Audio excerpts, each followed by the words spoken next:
ఇక సిద్దిపేట జిల్లా దుబ్బాక నియోజకవర్గంలోని కూడవెల్లి వాగు ఉధృతంగా ప్రవహిస్తుంది. వరంగల్, నల్గొండతో పాటు సిద్దిపేట జిల్లా జగదేవ్పూర్, కొండపాక, కుంకునూరు, పల్లి, తుగుట, మిడిదొడ్డి, రాయపోలు మండలాల్లో కురిసినటువంటి భారీ వర్షాలకు కూడవెల్లి వాగులోకి భారీగా వరద నీరు వచ్చి చేరుతోంది. బోంపల్లి వద్ద కూడవెల్లి వాగు పాత బ్రిడ్జి పూర్తిగా మునిగిపోయి 6 అడుగుల ఎత్తుపై నుండి వర్షం వస్తోంది. తాజా పరిస్థితిపై మా ప్రతినిధి రంగచారి ద్వారా తెలుసుకునే ప్రయత్నం చేద్దాం. రంగచారి, చెప్పండి. భారీ వర్షాలు ఉమ్మడి మెదక్ జిల్లాని ముంచెత్తుతున్నాయి. ఎక్కడ చూసినా వరదలు, వాగులు, వంకలు, చెక్ డ్యాములు పొంగి పొర్లుతున్నటువంటి దృశ్యాలే కనిపిస్తున్నాయి. ముఖ్యంగా అటు మెదక్ నుంచి మొదలుకొని సంగారెడ్డి, ఇటు సిద్దిపేట జిల్లాల వ్యాప్తంగా కూడా పెద్ద ఎత్తున వర్షాలు కొనసాగుతున్నాయి. అంతటా కూడా వరదలతో ముంచెత్తుతున్న పరిస్థితి కనిపిస్తున్నది. ప్రస్తుతం మనం దుబ్బాక సమీపంలోని కూడవెల్లి వాగు వద్ద బ్రిడ్జిపై ఉన్నాము. ఇక్కడ కూడవెల్లి వాగు ఉధృతంగా ప్రవహిస్తూ ముందుకు పోతున్నటువంటి పరిస్థితి మనం చూస్తున్నాం. ప్రస్తుతం విజువల్స్లో కనిపిస్తున్నటువంటి దృశ్యాలు ఇది పాత బ్రిడ్జికి సంబంధించిన ప్రాంతం. ఇది దుబ్బాకకు సమీపంలో ఉన్నటువంటి కూడవెల్లి వాగు. ఇక్కడ భారీ ఎత్తున భూంపల్లి సమీపంలో ఉధృతంగా ప్రవహిస్తున్నటువంటి కూడవెల్లి వాగు వద్ద ఉన్నాం. పాత రోడ్డు డ్యామ్ నుంచి కూడా వరద నీరంతా కూడా ప్రవహిస్తూ ముందుకు వెళ్తున్నటువంటి పరిస్థితి మనం చూస్తున్నాం.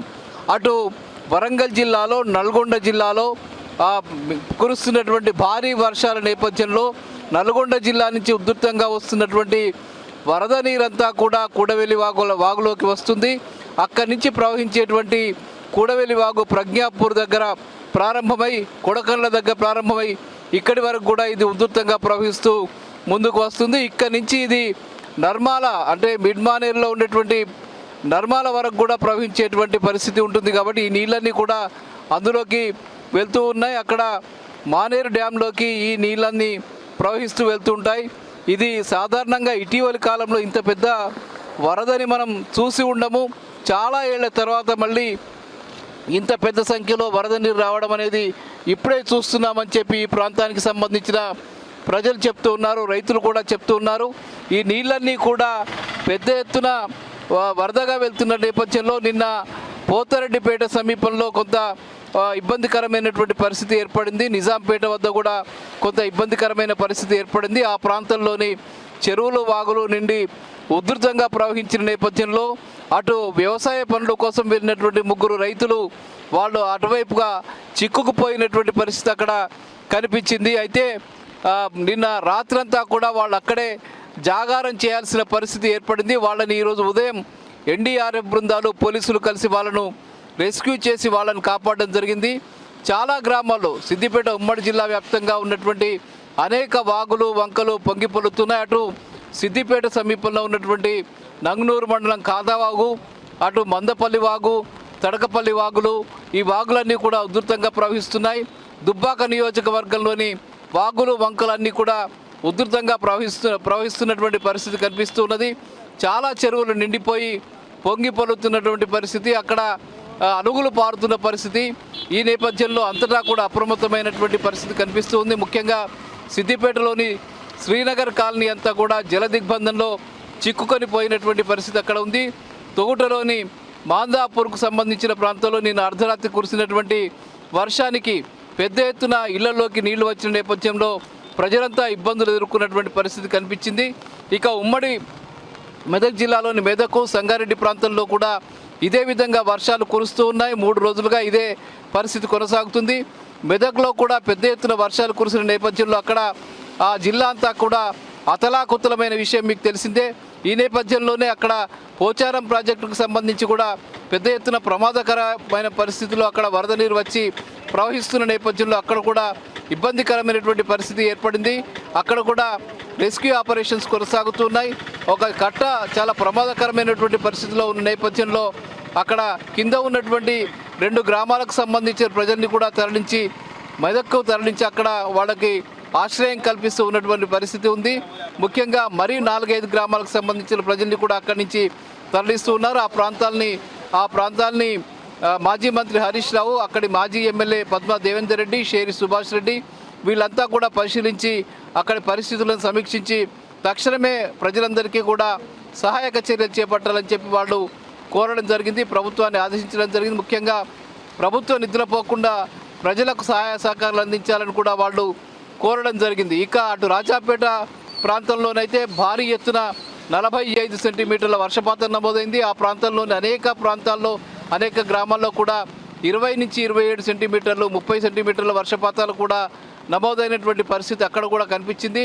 మరోవైపు పాపనపేట ప్రాంతంలో కూడా భారీ ఎత్తున వాగులు పొంగి పొరుతున్నటువంటి పరిస్థితి ఉంది. పసుపులేటి వాగు, వెల్దుర్తి వాగు, ఈ వాగులన్నీ కూడా పొంగి పొరుతున్న నేపథ్యంలో అక్కడ కూడా వరదలు వచ్చేటువంటి పరిస్థితి నెలకొంది. మెదకంతా కూడా జల దిగ్బంధంలో నిండిపోయినటువంటి పరిస్థితి అక్కడ ఉంది.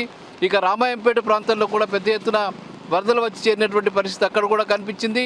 నేషనల్ హైవేపై చాలా గంటల పాటు వాహనాలు నిలిచిపోయి వరదతో నిలిచిపోయినటువంటి పరిస్థితి అక్కడ కూడా కనిపించింది. ముఖ్యంగా ఈరోజు కూడా మళ్ళీ ఉదయం నుంచి కొన్ని ప్రాంతాల్లో వర్షాలు కురుస్తున్న నేపథ్యంలో ఎప్పటికప్పుడు అక్కడ పరిస్థితులను అధికారులు సమీక్షిస్తున్నటువంటి పరిస్థితి నెలకొంది.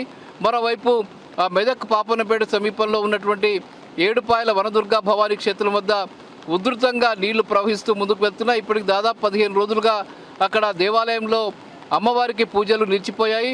బయట రాజగోపురంలోనే ప్రత్యేక పూజలు చేస్తున్నటువంటి పరిస్థితి అక్కడ కనిపిస్తుంది. ఈరోజు కూడా మళ్ళీ ఒకసారి సింగూరు ప్రాజెక్టులోకి భారీ ఎత్తున వరద నీరు వచ్చి చేరిన నేపథ్యంలో అక్కడ 4 గేట్లు ఎత్తి నీళ్లను బయటకు విడుదల చేస్తున్నారు. అటు మంజీరా బ్యారేజ్ నుంచి కూడా భారీ ఎత్తున వరద నీరు వెళ్తున్నటువంటి పరిస్థితి.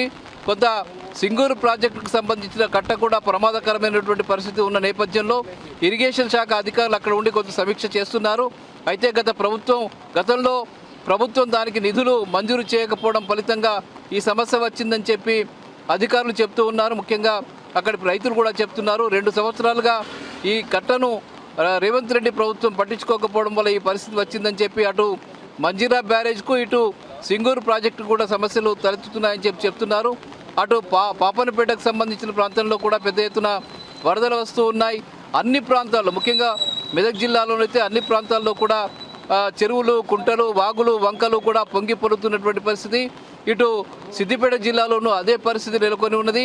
కొన్ని ప్రాంతాల్లో సంగారెడ్డి జిల్లాకు సంబంధించి జహీరాబాదు, సంగారెడ్డి ప్రాంతాల్లో కూడా ఇదే పరిస్థితి కొనసాగుతున్నది. మొత్తం ఉమ్మడి మెదక్ జిల్లా అంతా కూడా వరదలతో అతలాకుతలమవుతున్నటువంటి పరిస్థితి కనిపిస్తుంది. ఈ 2 జిల్లాల్లో కూడా భారీ వర్షాల నేపథ్యంలో సిద్దిపేట, మెదక్ జిల్లాల్లో ఈరోజు స్కూళ్లకు సెలవులు ప్రకటించినటువంటి విషయం కూడా తెలిసిందే. ప్రజలెవరూ బయటికి రావద్దని, అత్యవసర పరిస్థితి ఉంటే తప్ప ప్రజలు ప్రయాణాలు మానుకోవాలని చెప్పి కూడా అధికారులు సూచిస్తున్న పరిస్థితి కనిపిస్తున్నది. ఇవి ఇక్కడ ఉన్నటువంటి పరిస్థితి. కెమెరామెన్ వెంకట్తో రంగాచారి, టీ న్యూస్, భూంపల్లి.